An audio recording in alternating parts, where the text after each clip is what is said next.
एक प्लेटफॉर्म जहां creators millionaire बन रहे हैं और दूसरा जहां लोग ओवरनाइट वायरल होकर घर खरीद रहे हैं। एक तरफ है लॉन्ग टर्म एम्पायर और दूसरी तरफ है इंस्टेंट रीच का मॉन्स्टर। लेकिन सवाल ये है कि 2026 में क्रिएटर्स के लिए बेटर कौन है, यूट्यूब या फेसबुक? तो गाइस आज हम कंपेयर करेंगे earning, algorithm, virality, growth, copyright, AI content, faceless channels, audience quality, sponsorship and future potential. और एंड में मैं तुम्हें बताऊंगा कि बिगिनर क्रिएटर्स कहां से शुरू करते हैं और स्मार्ट क्रिएटर्स कैसे दोनों यूज करते हैं। तो गाइस YouTube लॉन्च हुआ था वीडियो देखने के लिए, लेकिन आज YouTube एक डिजिटल करियर मशीन बन चुका है और दूसरी तरफ Facebook फ्रेंड्स एंड फोटोज के लिए बने थे। But slowly it became a viral content factory. आज लाखों लोग रील्स से, मीम्स से, AI वीडियोस से, रीपोस्ट से, Facebook से पैसा कमा रहे हैं। लेकिन नए क्रिएटर्स कंफ्यूज है कि वो कहाँ फोकस करें, जस्ट बिकॉज टाइम लिमिटेड है, एनर्जी लिमिटेड है और कंपटीशन तो भाई साहब डेंजरस लेवल पे पहुंच चुका है। सबसे पहला पॉइंट, वायरल होना।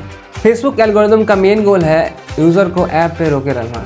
इसलिए अगर शॉकिंग क्लिप्स हो, इमोशनल वीडियो हो, क्राइम स्टोरी हो, मीम हो, मोटिवेशन वीडियो हो, AI एडिट्स हो, इसलिए अगर ये थोड़ा भी इंगेजिंग हुआ तो समझो कि आपका रीच मिलियंस में जाने वाला है। लेकिन YouTube तुमसे प्रूफ मांगता है, watch time, retention, CTR, session duration. यानी YouTube ट्रस्ट स्लोली बिल्ड करता है। मतलब भाई कि Facebook बोलता है जाओ वायरल हो जाओ, लेकिन YouTube बोलता है भाई पहले क्वालिटी दिखाओ। इसलिए बिगिनर्स को Facebook इजी लगता है काफी।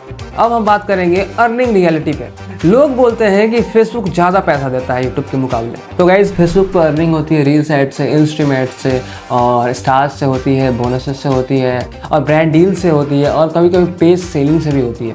और सबसे डेंजरस चीज़ ये कि लो एफर्ट कंटेंट भी चल जाता है यहाँ पे। जैसे AI क्लिप्स हो गया, आपका AI वॉइस वाला हो गया, या फिर आप पॉडकास्ट करते हैं उसका कट्स हो गया।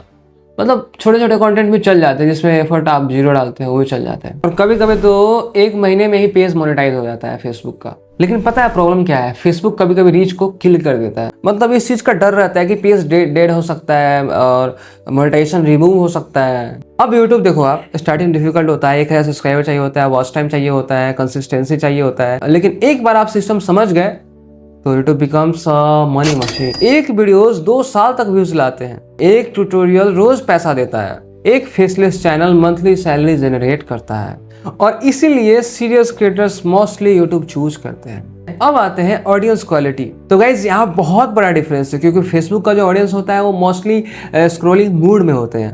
उनको टाइम पास चाहिए होता है, एंटरटेनमेंट चाहिए होता है, क्विक डोपामाइन चाहिए होता है। लेकिन यूट्यूब ऑडियंस इंटेंशनल होती है। मतलब वो सर्च करके आते हैं, वो आपको सब्सक्राइब करके रखते हैं। यानी यूट्यूब पे ऑडियंस सीखने आती है और लर्निंग ऑडियंस जो होती है बहुत ही वैल्यूएबल होती है। इसलिए यूट्यूब पे course selling, affiliate marketing, digital products, consulting ये बहुत स्ट्रॉन्ग चलता है। तो गाइज अब आते हैं copyright and reused content. Guys YouTube जो है इन मामलों में बहुत ज़्यादा स्ट्रिक्ट होता है।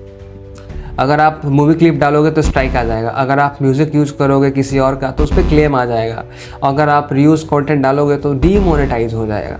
और इसीलिए यूट्यूब पे ओरिजिनलिटी बहुत ज़्यादा ज़रूरी होता है। लेकिन फेसबुक इन मामलों में बहुत ज़्यादा रिलैक्स्ड रहा है और इसीलिए फेसबुक पे रीयूज कंटेंट भी एक्सप्लोड हुआ है। लेकिन अब मेटा भी AI spam and reuse content पे स्ट्रिक्ट होना शुरू कर रही है। मतलब फ्यूचर में कॉपी पेस्ट गेम नहीं चलने वाला है। तो गाइस अब आते हैं अपन 2026 का बिगेस्ट ट्रेंड, फेसलेस चैनल्स। और ऑनेस्टली बताऊं तो ये दोनों प्लेटफॉर्म पे चल रहा है, फेसबुक पे भी, यूट्यूब पे भी। एग्जाम्पल के तौर पर क्राइम डॉक्यूमेंट्रीज हो गए, AI स्टोरीज हो गए, फाइनेंस एक्सप्लेनर्स हो गए, मोटिवेशन हो गए, हिस्ट्री हो गया, फैक्ट्स हो गए। लेकिन डिफरेंस पता है क्या है? फेसबुक पर शॉर्ट इमोशनल एडिट्स डोमिनेट करते हैं और यूट्यूब पर डीप स्टोरी टेलिंग डोमिनेट करता है। अगर तुम लॉन्ग फॉर्म का डॉक्यूमेंट्री बना सकते हो तो यूट्यूब तुम्हारे लिए गोल्ड माइन है, और अगर तुम फास्ट वायरल एडिट्स बना सकते हो तो as you know Facebook is best for you. Guys अब आते हैं अपन एल्गोरिदम साइकोलॉजी पे। सबसे इंपॉर्टेंट ये है कि एल्गोरिदम काम कैसे करता है। तो guys basically YouTube algorithm viewers का जो सेटिस्फेक्शन होता है उसको ऑप्टिमाइज करता है और फेसबुक एल्गोरिदम इंगेजमेंट ऑप्टिमाइज करता है। तो गाइज यूट्यूब पूछता है कि व्यूअर्स जेन्युइनली सेटिस्फाइड हुआ या नहीं हुआ, और फेसबुक पूछता है क्या यूजर रिएक्ट कर रहा है, कमेंट कर रहा है, शेयर कर रहा है। और इसीलिए गाइज कंट्रोवर्शियल कंटेंट फेसबुक पर ज्यादा एक्सप्लोर होते हैं। तो गाइज अब आते हैं अपन brand deals and authority.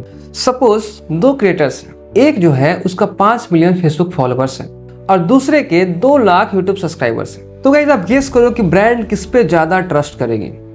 Mostly YouTube पे, क्योंकि यूट्यूब ऑडियंस लॉयल होती है और यूट्यूब क्रिएटर्स अथॉरिटी बिल्ड करते हैं। तो इसीलिए tech creators, educators, finance channels और बिजनेस क्रिएटर्स मोस्टली यूट्यूब पे डोमिनेट करते हैं। तो गाइज अब आते हैं the dark side of Facebook and YouTube कि फेक वायरलिटी होता है, मतलब कि कभी कभी बहुत सारे व्यूज आ जाते हैं जो कि फेक होते हैं, फेक फॉलोअर्स भी होते हैं फेसबुक पे। अब दूसरा होता है अनस्टेबल रीच जो होता है वो अनस्टेबल होता है, मतलब कि रीच कभी पूरा ऊपर हो जाएगा कभी पूरा नीचे हो जाएगा। और तीसरा होता है लो लॉयल्टी, मतलब कि ज़्यादा लॉयल ऑडियंस तो मिलेगा नहीं आपको फेसबुक पे। और चौथा होता है स्पैम ऑडियंस, मीन्स कि बहुत सारे ऑडियंस जो होते हैं ना फेक होते हैं, ठीक है, मतलब कि फॉलोवर्स वगैरह जो होते हैं ना, बहुत सारे फॉलोवर्स फेक होते हैं। आजकल तो ट्रेंड चल गया है गाइस कि फेक फॉलोवर्स खरीद लेते हैं लोग। तो गाइस अब आते हैं यूट्यूब का डार्क साइड। पहला है बर्नआउट, मतलब कि बहुत सारा आपको मेहनत करना पड़ेगा, बहुत सारा प्रेशर भी रहेगा। और दूसरा आता है स्लो ग्रोथ, मतलब कि ग्रोथ होगा जो बहुत स्लो होगा यूट्यूब पे। और तीसरा आता है high competition of course high रहेगा यूट्यूब पे। और चौथा आता है परफेक्शन प्रेशर, मतलब कि आपको इम्प्रूवमेंट करना ही होगा। कई क्रिएटर्स तो महीनों तक ग्रो नहीं करते और एंड में क्विट कर देते हैं, लेकिन जो सरवाइव करता है वही ह्यूज ब्रांड बनाता है। तो फाइनली बेस्ट कौन है? तो गाइस अगर तुम चाहते हो फास्ट रीच, वायरल रील्स और इमोशनल कंटेंट ग्रोथ और easy exposure, then of course Facebook powerful है। लेकिन अगर तुम चाहते हो long term income, loyal audience, authority and stable career, तो गाइस यूट्यूब किंग है और स्मार्ट क्रिएटर्स दोनों यूज करते हैं। तो गाइस स्ट्रेटेजी सिंपल है, फेसबुक अटेंशन के लिए और यूट्यूब अंपायर बिल्ड करने के लिए। तो गाइस 2026 में सिर्फ कंटेंट बनाना एनफ नहीं है, आपको एल्गोरिथम समझना पड़ेगा, ऑडियंस बिहेवियर समझना पड़ेगा। तो गाइस जो क्रिएटर ये गेम समझ गया, इंटरनेट उसका है। तो गाइस वीडियो को यहाँ पे एंड करते हैं। वीडियो पसंद आई हो तो लाइक करना, कमेंट करना, शेयर करना एंड चैनल पर नए हो तो गाइस चैनल को सब्सक्राइब करना। बाकी गाइस मिलते हैं नेक्स्ट वीडियो में, तब तक के लिए बाय बाय।